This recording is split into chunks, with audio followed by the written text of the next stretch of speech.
If the money were completely handled and you knew for a fact that you would never ever run out, would you still show up to work on Monday morning? Honestly, sit with that for a second because your answer decides almost everything you need to know about if you should retire. And most people can't answer it, which is exactly why they either work years longer than they had to or they walk away from a life that they love. Here's why this matters so much. In the US, a 65-year-old can expect to live, on average, another 19 to 20 years. But those numbers don't tell you how many of those years come with real energy and mobility. Research shows at age 65, people who currently have no limitations can expect roughly 14 more years of higher capacity living. For the broader population, that number sits closer to 12 or 13 years. That doesn't mean everything falls apart at 78 or 79. It just means the strongest years of physical capacity are front loaded because your energy declines and recovery takes longer. Spending data backs us up too. The well documented retirement spending smile shows that discretionary spending on travel and leisure increases through the early and mid retirement years. But then it falls, not primarily because people run out of money, but because that trip that sounded amazing at 62 starts to sound exhausting. So every year you keep working purely out of fear that the numbers don't support isn't just another year at the desk. It's spending one of those good years that you don't get back. Before you tell yourself, just one more year, just to be safe, for a lot of you, the math already says you can retire. It's important to decide if you're working because you want to or because you're afraid to stop. And those are two completely different situations. Now, before I go any further, I want to say something important. Not everyone gets to have this conversation, and that has nothing to do with how hard you've worked. Plenty of people are working as hard as anyone, doing everything right, and the freedom to walk away just isn't on the table yet. If that's where you are, there's no judgment from me or any lecture coming. This video is for the person who's already in the financial position to retire. Most early retirement advice treats your job like a cage you should escape at all costs and treats anyone still working as someone who just hasn't found the nerve to leave. For some people, that's probably accurate. But for plenty of others, that framing misses the mark. Work for a lot of people is one of the healthiest things in their life. It gives them a reason to get up in the morning. They get to interact with their peers, and it's not something they dread, but something they enjoy. If you strip all of that away in a single day and hand someone an empty calendar, that isn't always freedom. Sometimes it's a substantial loss. The research on this is pretty clear. Retirees who walk into nothing with no plan for their time and no sense of purpose often see their health and their happiness decline, not because retirement itself is harmful, but because having a routine and socializing with people matter more than we like to admit.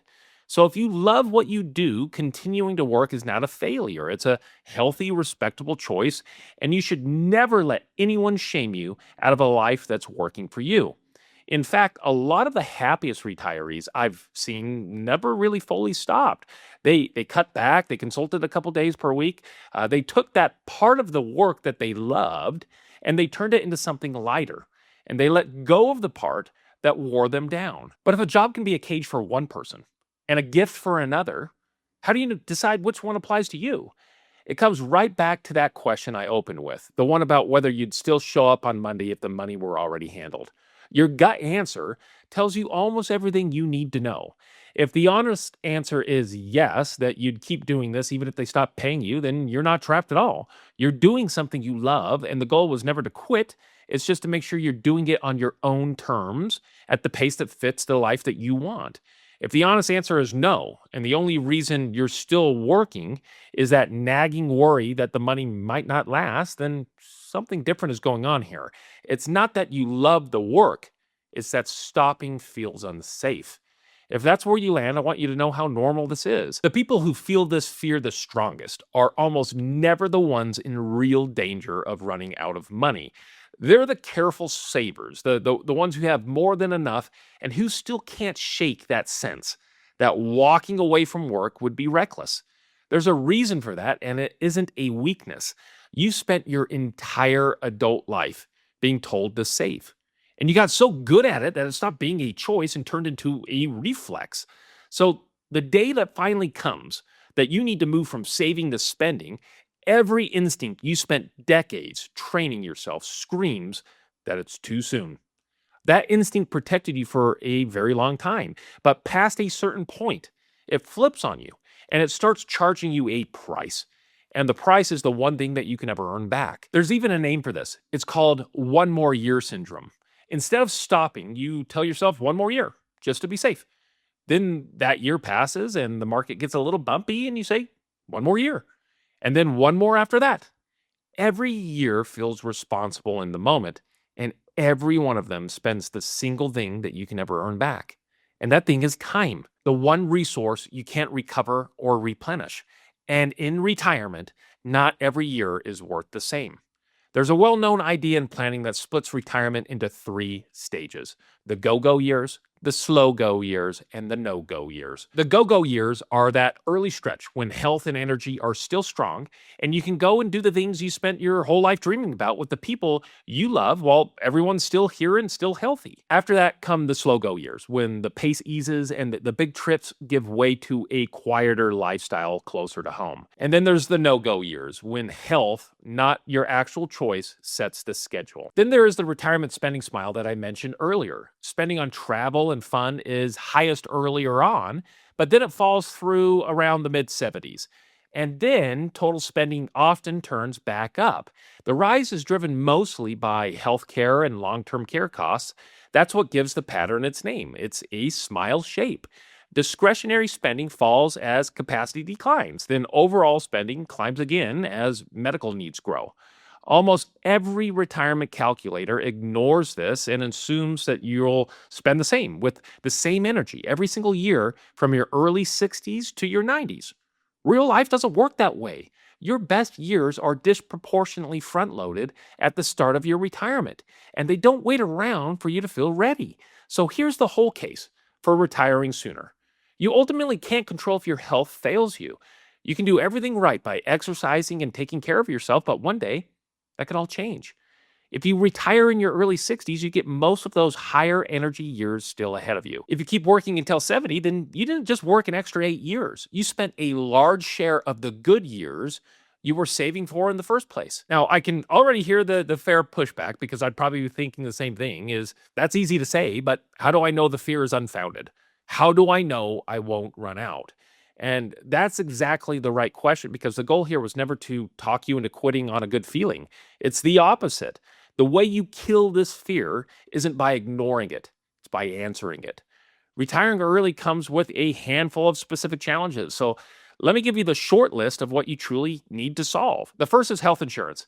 If you stop working before 65, you're on your own for coverage until Medicare picks up. And that gap can be one of the largest and most surprising costs of an early retirement. It's very solvable, but it has to be planned for on purpose. The second is the order you pull your income from. An early retirement usually means years before Social Security starts and before any forced withdrawals kick in. And which account you draw from first during those gap years can swing your lifetime tax bill by a serious amount. The third is timing, because when you retire matters almost as much as whether you retire. A rough market in the first few years, while you're pulling money out instead of putting it back in, can do some serious damage. That's called the sequence of returns risk, and it can be catastrophic when you retire early because now the money has to stretch across even more years. The way you protect yourself from it is not to rely on accounts that can swing in value to cover your income. The money that you pay yourself from needs to be principal protected, earning a reasonable rate of return, and at least partially liquid. So a bad market never forces you to sell at the worst possible time to pay your bills. And another thing to consider is this is rarely a solo decision. If you're married, retiring early is two lives changing at once. Maybe you're ready and your spouse isn't, or one of you loves the work and the other has been counting down the days. Those conversations matter because a retirement that's right for your money but is wrong for your marriage isn't right at all. So have the honest talk with the person that you're going to be spending all this new time with long before you ever hand in the notice. So here's what I would encourage you to do today.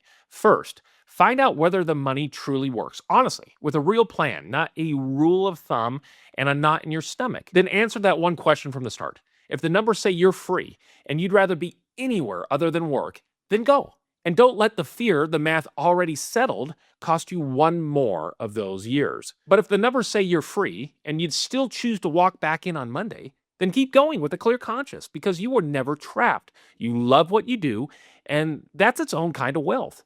Both of those are wins. There's only one way to lose, and it's spending years at the desk without ever finding out if you needed to. And if you've ever like a hand applying any of this to your own situation, you'll find a link right below in the description whenever you're ready to schedule time to speak with us at no cost to get your retirement questions answered. Just remember the difference between worrying about retirement and enjoying it usually isn't about more money. It's about taking the time to inspect what you already have and building a plan around it. As always, I appreciate you spending part of your day with me, and I'll see you in the next video.